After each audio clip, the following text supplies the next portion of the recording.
Welcome to How to Cook That. I'm Reardon, and today we're going to make a stacked pavlova, which is basically 3 large meringue discs with whipped cream in between them and fresh fruit piled on the top.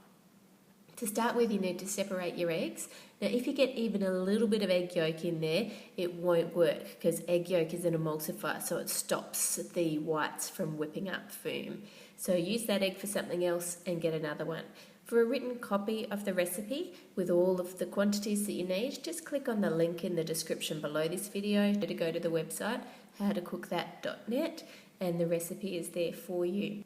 Add in your sugar and your vinegar and whisk with electric mixers until it's thick enough to hold its shape when you lift up the beaters. Then take something round and draw 3 circles onto non-stick baking paper. I used a plate that was 19 centimetres. Flip that baking paper over so that the pencil is facing down. It's not going to touch the food that you're cooking. Then place spoonfuls of your meringue onto that circle, piling it up, and then use your spoon to make it look pretty. It doesn't change its shape much at all when it's in the oven, so how you do it is what it's going to look like. And try not to have any little spiky bits sticking up because they tend to burn and then they don't look good. Repeat that for your other 2 circles of meringue, so you end up with 3. Slide it onto a baking tray and place it in a slow oven for about an hour. What you're trying to do is really dry it out rather than cook it quickly. While your pavlova is cooking in the oven, I just wanted to take a moment to say hi and tell you it's Australia Day today. So I wanted to let you know about a few other Australian cooking channels that are on YouTube. One of them is called My Cupcake Addiction, and she lives in Queensland and she does amazing cupcakes and cake pops every week. Make sure you look at her rainbow pull-apart cupcake cake because I really like that one, it looks cute. Then there's also Todd from Simple Easy Cooking, and I'll put a link to these channels in the description below this video so you can go check them out. He has done licorice recipes and also fruit roll-ups. There's a range of sweet goodies there that you can check out, as well as other things. And then finally, the third channel I wanted to tell you about was Jason over at the Simple Cooking channel.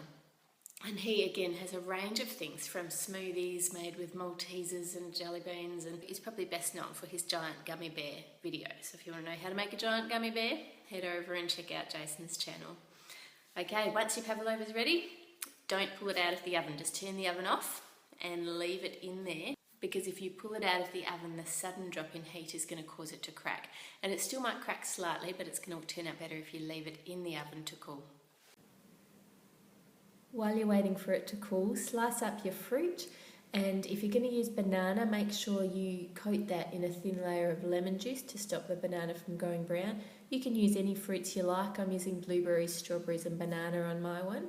Put your cream into a bowl. Now, if you're in the US, look for heavy cream. If you're in Australia, whipping cream, anything is fine as long as it's not light cream. Add some icing sugar and some vanilla extract, and then whisk it with electric mixers until it's smooth and thick. Now, you don't want to overmix it because if you overmix cream, it goes lumpy and you don't want that. That's when it's starting to turn into butter. So just mix it until it's just thick enough to hold its shape. And spoon that into a ziploc bag and put it to one side. Take your tray that has the cooled meringue on it, and to get it off, I like to put it over the plate I want it on and just slide it to the edge and pull the paper underneath, so it's like pushing it off in one movement. Try and use a flat plate, because if you use a plate that has a dip in the middle, you're going to make your meringue sink down or crack down as soon as you put the weight of the cream on it. Using your piping bag, pipe drop shapes of cream from the edge through into the middle, and then put a circle of strawberry slices around the edge. Carefully and gently peel your next piece of meringue off the paper and pop it on top, and then repeat the cream and strawberries in a nice pretty circle on top, and then peel off your final piece of meringue, gently put it on top. I've only got a little bit of cream left over, so I'm just going to spread just enough for it to be able to hold my strawberries in place. I'm going to put a circle of strawberry slices and then just pile on the banana, the rest of the strawberries and the blueberries on top.